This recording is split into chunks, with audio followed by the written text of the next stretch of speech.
it going tonight? Welcome back. Getting a little storm out there today. We're supposed to get, what's that number? Something like 30 centimeters of snow, which would translate to maybe a foot. Not bad. We can do that. Tonight, no rush as usual. This is Baggy Corner. We're never in a rush out here. So, last we left off is we had to address this piston, the bearing in the piston specifically. Piston, rod cap, rod top bearing. How do we go about doing all that kind of stuff? Where do you start? So I have the benefit of having done many engines over the years. And my process is always the same when I'm doing an engine. I don't go into it half cocked, half-heartedly. I go about taking measurements, and I go about making myself a blueprint.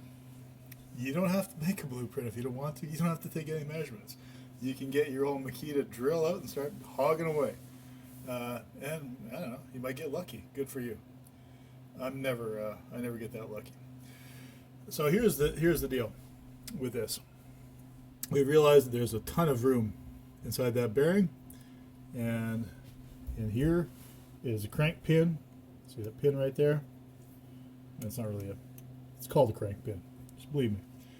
And this connecting rod runs on the outside of that crank pin. It's pretty simple. That turns around and around, moves the piston back and forth. Okay? So here's the thing. This is where we start. We can't change this diameter. Well, that's a lie. We can make that smaller. We don't want to make it any smaller. We can't make it any bigger. So when you start fixing stuff like a big end bearing, you got to start from the smallest fraction. So what do I do? How do I get that measurement on that crank pin? Well, lots of things you can use. I use my micrometer. You guys see that? You zoom in a bit on that. That's a micrometer. It's a Chinese micrometer. Not the best quality, but you can make it work pretty good. This one is accurate to, oh wow, over, what is it, 10, hundreds, thousands, 10,000s to 1/10,000th of an inch. That's pretty darn accurate, huh? I've got it locked in here right now, and I'm going to tell you why I did that. I have already mic'd that crank pin with this micrometer. So how this micrometer works, this floats back and forth. This has a little click adjuster that tells you that it's stopped moving. I like these ones. It's a little bump click at the same time. And then it's got a lock. So when you take it, move it away, or you want to hold that measurement, just lock it on. The scale, if you're not accustomed to reading micrometers, starts obviously at 0. Then these numbers here are your tens column. So it would be 0.1 or 0.2 or 0.3, etc. We're all the way up past 8. So our number is going to start with 0.8. Okay? So you've got that. Then you've got your fine adjustments. Boy, if you can see in there, you're going to have better eyes than me. I bet you can't. Anyway, we're just past 15. 15, 16, 17, 18.5. It's before 20. So there's little measurements. Wow, I do need something really small to show you guys this. 1 second. I'll use this feeler gauge here. Can you see, son of a gun, can you see those little measurements in there? Each one of those little marks is 25. 4 25s makes 100, which gives you another full tenth. Yeah, I've lost you? Okay. Don't worry about it. So it goes 0.8, and then there's 1, 2. You can see two of those marks clearly. So that means 0.850 is our first number. Then we have more fine calculations to make. 0.850 plus 15, 16, 17, 18.5. 0.50 plus 18.5. I'm not going to run it all out in the decimals for you. gives you, oh, drum roll please, 0.8685. 0.8685. Wow, we are accurate to the 10,000th decimal place. Better than 1,000. We're at 10,000. So let's write that down. Let's write this down over here. Turn you so you can see what I'm doing. Grab a pen so I can write this down. These are part of your blueprints. 0.8, what did I say? 50 plus, let's say 18.5, 15, 16, 17, 18.5.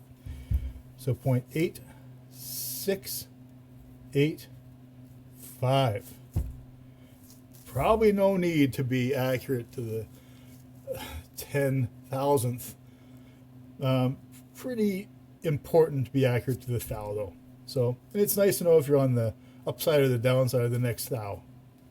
Yeah, it'll all kind of come to you as you do more work like that, more fine work. So that is our crank pin size, 0.8685. What I have found out in the last couple days is that the measurement, the amount of distance between the crank pin and the bearing should be between 3 thou and 5 thou. Let's stick that at 3 thou as the tightest number, okay? So that's the amount of play you should have in there to allow oil to get in there and lubricate that bearing. If it's too tight, it's going to seize up tons of problems. If it's too loose, problems, but not as much as problems as it is if it's too tight.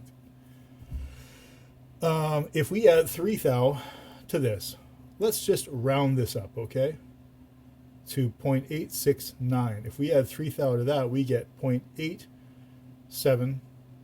0.872, am I right there? Yeah, 0.872. If we are from factory specs to bring this rod bearing to 0.875, which is a 7/8 fraction,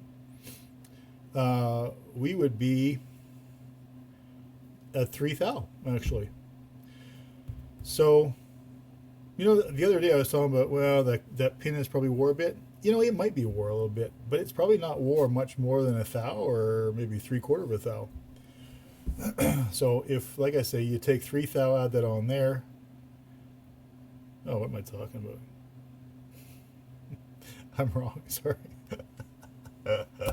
If I add 3 thou on there for my play, I'd be at 0.872, which means it would be 3 thou too big. We'd have 6 thou play if we were reaming that to 0.875. See, follow along now? See why it's so really important to write these numbers down and make a blueprint? Because I could have done that. I could have just started cutting and say, oh, that's fine enough. You know, even at 6 thou over on that, we wouldn't have been so bad. Anyway, so crank pin is 0.8685.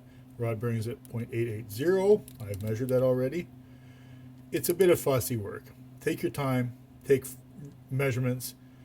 Do not rush. Most importantly, do not rush. Make sure, double check, triple check all your measurements. You know, it's not like we're dealing with the last engine in the world. There are parts, there are more engines, it's no big deal, but you know, you kind of want to do a good job of your own stuff. So this rod bearing is at 0.880. We're looking for 3 thou play here. So that would bring us to the number we would be looking for at 0.872. So we need to bring that rod bearing from 0.880 to 0.872, which is 8 thou. So we got to take 8 thou off either the rod, the connecting rod top here bearing, or the cap, or the bearing cap. For you guys wondering, well, how much is that? Well, here's the thing. If you got a feeler gauge set, you'll have one of these brass ones here. Okay, these are meant for setting the gap between, I believe it's for setting the air gap in your pickup on your magneto, and it'd be magnetized. Well, this is brass. It's non-ferrous. so it won't be stuck to the magnet, your magneto. So that's why they do it. That's why they make them in brass. These are 10 thou. So there you go. You see that? 10 thou. So that amount is 10 thou. Isn't that thin, huh? It's like a human, I bet you a human hair would be, man, of course human hair would be more than 10 thou. Like 12 thou. That's 10 thou. We only need 8 thou. So we need, less than that. We need 20% less than that. So when it seems like we're taking off a lot, when I say 10, we're not really taking that much off. Keep in mind where we're taking it from. I've decided what we're going to do is we're going to take some off of both. We're going to take some off the rod, take some off the cap. You notice in there you got a groove for the oil to run, so it gets onto the pin, the crank pin. There's also one down there. There's also a hole down there. So oil kind of mists around. It's a two-stroke. Runs at a 16:1 gas oil mixture. So it's pretty greasy and foggy down there in the crankcase, and it finds its way in as long as you got enough clearance for it to get in there. What we're looking at here too is a bit of scoring, a bit of grooving inside there. We got to get rid of that, most of it, which means we got to take this past where we want it to be and ream it out and get rid of those marks. Make sense to you? I mean, it's not a perfect fit to begin with, so we got to take this probably down to 0.87 I think, and then we'll ream it 2 thou, and that'll get us to our number, 0.872. Clear as mud. Enough about that, right? You are thoroughly confused, or you've already gone to sleep. What have we not covered? Okay, we covered that. We know our measurements. We know the importance of blueprinting.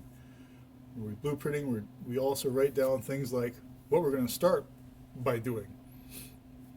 Are we going to start by filing, or are we going to start by boring? If this is oblong, we're going to want to bore this straight, because what we're going to talk about next, that reamer over there, it will have a tendency to follow a non-straight hole. In this little distance, probably not, but in a longer distance, it will. And if that hole is more than 4 thou out at the back end, the top end even, it's just going to follow that hole, and it's not going to cut. You shouldn't be relying on a reamer to straighten your hole out. It will straighten to some degree, but the primary job of the reamer is not to straighten. What you would want to do is bore it straight down through, and then you'd end up with a straight hole. We don't necessarily want to do that because we want this bearing to match the pin. This pin may be slightly oblong or have some irregularities. We still want it to match that, so we're going to leave that be. Micrometer. You're completely up to speed on using a micrometer. How do you calibrate a micrometer? Normally you calibrate a micrometer with gauge blocks. Super accurate, pre-measured, pre-ground gauge blocks that have known measurements to them. And then you calibrate there's a screw down there at the end of that. You make your adjustments there. I've already calibrated this. Anything I got, it's always calibrated. It's always clean too. You want to make sure your faces are clean. No dirt. A little speck of dust, a little piece of dirt can change your measurement substantially, because you already saw the size of that feeler gauge, right? What I also do is, because I have some gauge blocks but larger size, I just use my micrometer, my digital caliper to double check my measurements on my micrometer. It's supposed to be the other way around. This is supposed to be the more accurate of the two, but this is a Mitutoyo digital caliper. I don't want to tell you how expensive they are, but they're not $20 down at Princess Auto or Harbor Freight. They are substantially more expensive than that, and as far as accuracy, they are substantially more accurate. These are calibrated. As a matter of fact, you get the calibration sheet when you purchase one. And they make knockoffs too, by the way. there's a way to check for that. If you're ever wondering, send me an email. I'll let you know what to check for on that. But there's a calibration sheet that comes with it. It's all signed off. It's they don't leave any stone unturned, I'll tell you that. These are accurate. This one for sure is accurate to 10th thou. So kind of like the measurement we had there, 0.8685. That fourth decimal place is a 10th thou decimal place. It's accurate to that, to 1/10,000th. So it would be like 1, not a 5, because that's half of a thou. Did I say enough of that already? I probably did. Hey, let's go over here. Tools. So this on cloth. This is a cutting tool. Don't misuse and don't beat up and don't just toss your cutting tools around. This is a precision cutting tool. It's a reamer. It's better than a drill twist bit. I mean, you get some pretty good twist bits, but this is the next step after that.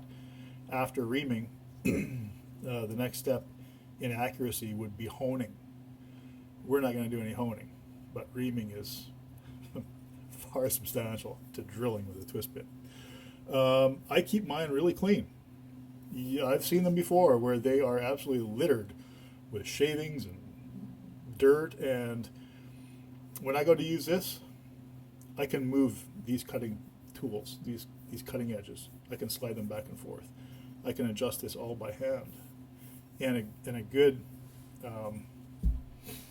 a good reamer, you can do that. A cheap one, and believe me, I've got some cheap ones here. They're all over the place.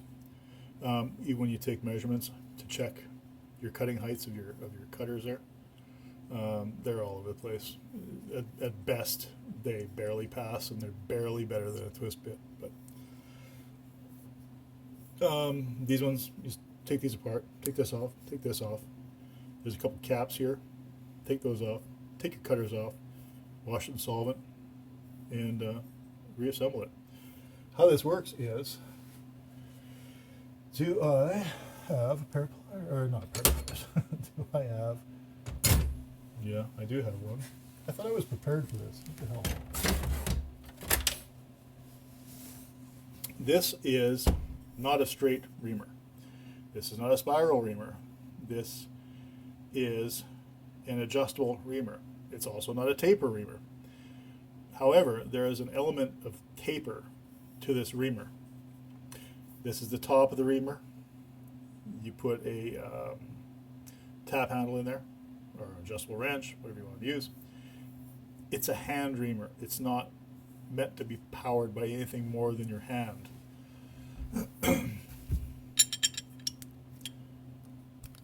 I just snug these up. Zoom you out a touch, huh?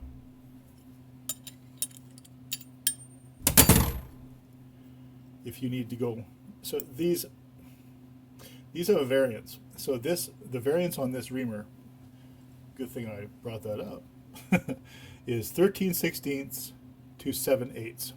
So when these cutters are down here at the furthest end, they're at 13/16. When these cutters are all the way up, they run on an angled cam inside that groove.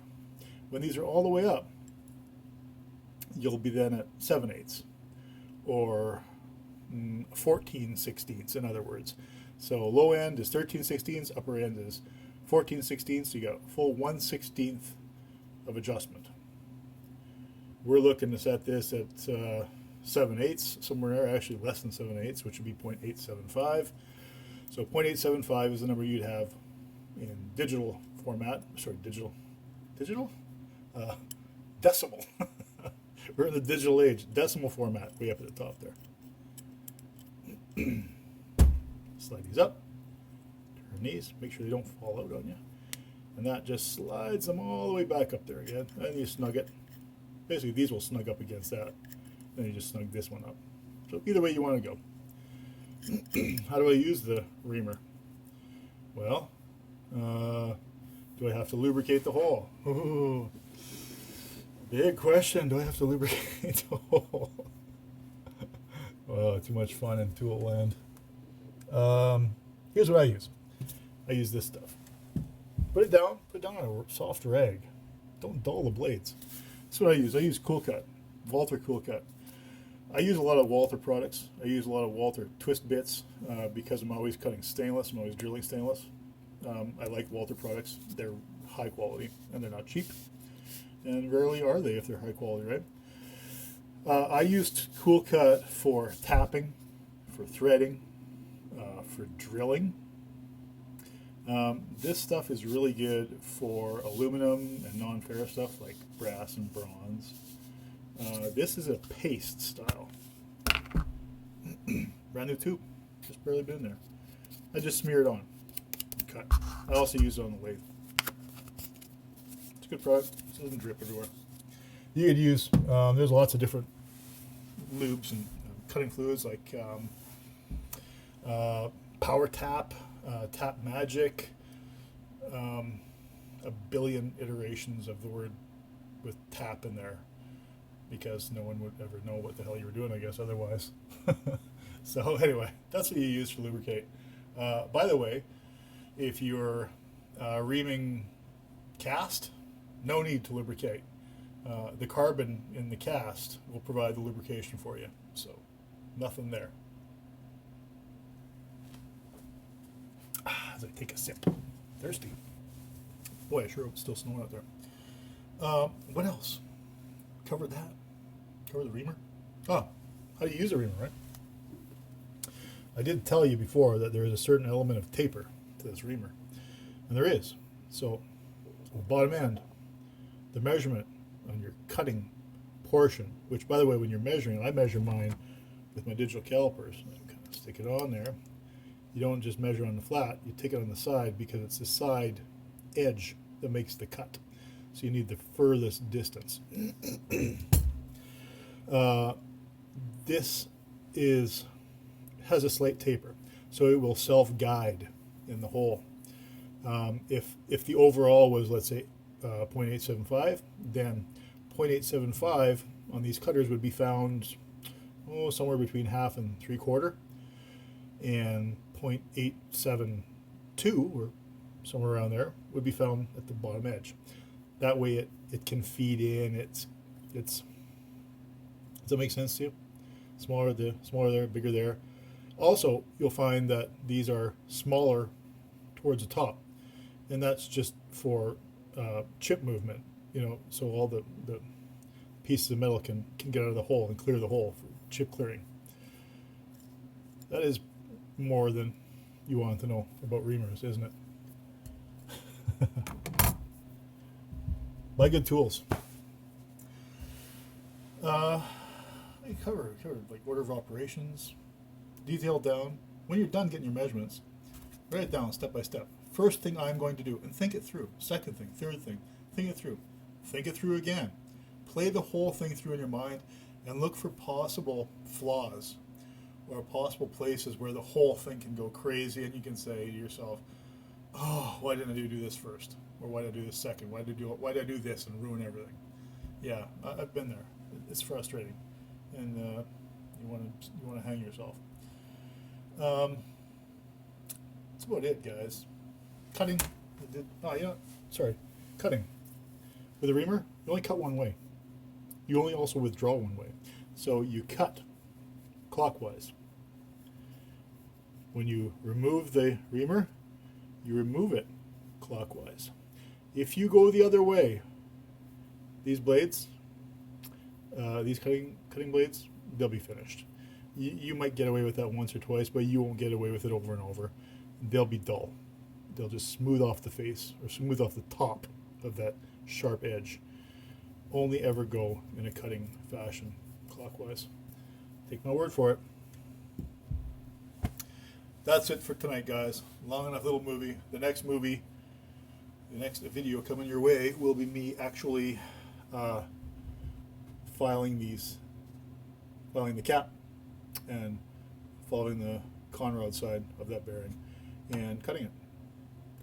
Anyway, I'm going to go watch the snowfall. You guys have a good night. Thanks for joining me again. I really appreciate it. Sub if you want to. Leave a comment. I love comments. I've told you that before. Like, don't like, you can thumbs down if you want. That's fine too. Doesn't matter to me as long as you watch, man. So it's all good with me. Anyway, guys, good night. See you again.